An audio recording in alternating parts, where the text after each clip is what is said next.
एक दिन एक बुजुर्ग डाकिये ने घर के दरवाजे पर दस्तक देते हुए कहा, चिट्ठी ले लीजिए। आवाज सुनते ही तुरंत अंदर से एक लड़की की आवाज गूंजी, अभी आ रही हूँ, ठहरो।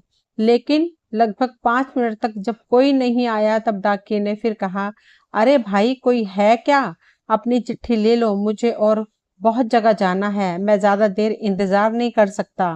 लड़की की आवाज फिर आई, डाकिया चाचा, अगर आपको जल्दी है तो दरवाजे के नीचे से चिट्ठी अंदर डाल दीजिए, मैं आ रही हूँ, कुछ देर और लगेगा। अब बूढ़े डाकिये ने झल्लाकर कहा, नहीं, मैं खड़ा हूँ, रजिस्टर्ड चिट्ठी है, किसी का हस्ताक्षर भी चाहिए। तकरीबन 10 मिनट बाद दरवाजा खुला। डाकिया इस देरी के लिए खूब झल्लाया। हुआ तो था ही, अब उस लड़की पर चिल्लाने ही वाला था, लेकिन दरवाजा खुलते ही वह चौंक गया। उसकी आंखें खुली की खुली रह गईं। उसका सारा गुस्सा पल भर में फुर हो गया। उसके सामने एक नन्ही सी अपाहिज कन्या, जिसके एक पैर नहीं था, खड़ी थी। लड़की ने बेहद मासूमियत से डाकिये की तरफ अपना हाथ बढ़ाया और कहा, दो मेरी चिट्ठी। डाकिया चुपचाप डाक देकर और उसके हस्ताक्षर लेकर वहां से चला गया। वो अपाहिज लड़की अक्सर अपने घर में अकेली ही रहती थी। उसकी माँ इस दुनिया में नहीं थी और पिता कहीं बाहर नौकरी के लिए इस सिलसिले में आते जाते रहते थे। उस लड़की की देखभाल के लिए एक काम वाली बाई सुबह शाम उसके साथ घर में रहती थी, लेकिन परिस्थितिवश दिन के समय वह अपने घर में बिल्कुल अकेली ही रहती थी। समय निकलता गया। महीने 2 महीनों में जब कभी उस लड़की के लिए कोई डाक आती तो डाकिया एक आवाज देता, और जब तक वह लड़की दरवाजे तक न आती तब तक इत्मीनान से डाकिया दरवाजे पर खड़ा रहता। धीरे धीरे दिनों के बीच मेलजोल और भावनात्मक लगाव बढ़ता गया। एक दिन उस लड़की ने बहुत गौर से डाकिये को देखा तो उसने पाया कि डाकिये के पैर में जूते नहीं है। वह हमेशा नंगे पैर ही डाक देने आता था। बरसात का मौसम आया। फिर एक दिन जब डाकिया डाक देकर चला गया तब उस लड़की ने जहां गीली मिट्टी में डाकिये के पांव के निशान बन गए थे, उन पर कागज रखकर उन पांवों का चित्र उतार लिया। अगले दिन उसने अपने यहाँ काम करने वाली बाई से उस नाप के जूते मंगवाकर घर में रख लिए। जब दीपावली आने वाली थी, उससे पहले डाकिये ने मोहल्ले के सब लोगों से त्योहार पर बख्शीश मांगी, लेकिन छोटी लड़की के बारे में उसने सोचा कि बच्ची से क्या उपहार मांगना, पर गली में आया हूं तो उससे मिल ही लूं। साथ ही साथ डाकिये ये भी सोचने लगा कि त्योहार के समय छोटी बच्ची से खाली हाथ मिलना ठीक नहीं रहेगा। बहुत सोच विचार कर उसने लड़की के लिए 5 रुपए के चॉकलेट ले लिए।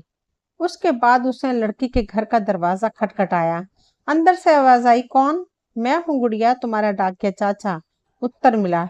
लड़की ने आकर दरवाजा खोला तो बूढ़े डाकिये ने उसे चॉकलेट थमा दी और कहा, ले बेटी, अपने गरीब चाचा की तरफ से। लड़की बहुत खुश हो गई और उसने कुछ देर डाकिये को वही इंतजार करने के लिए कहा।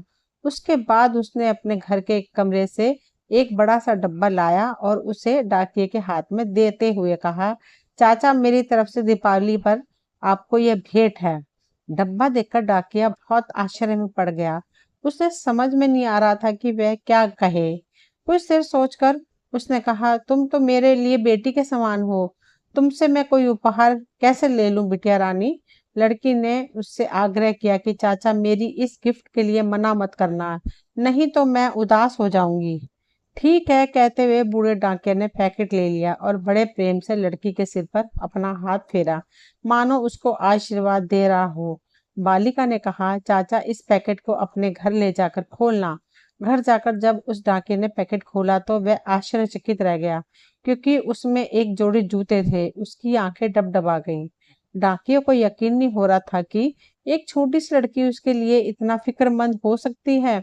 अगले दिन डाकिया ने अपने डाकघर पहुंचा और उसने पोस्ट मास्टर से फरियाद की कि उसका तबादला फौरन दूसरे इलाके में कर दिया जाए। पोस्ट मास्टर ने जब इसका कारण पूछा तो डाकिया ने वे जूते टेबल पर रखते हुए सारी कहानी सुनाई और भीगी आंखों और रूंधे गले से कहा, सर, आज के बाद मैं उस गली में नहीं जा सकूंगा।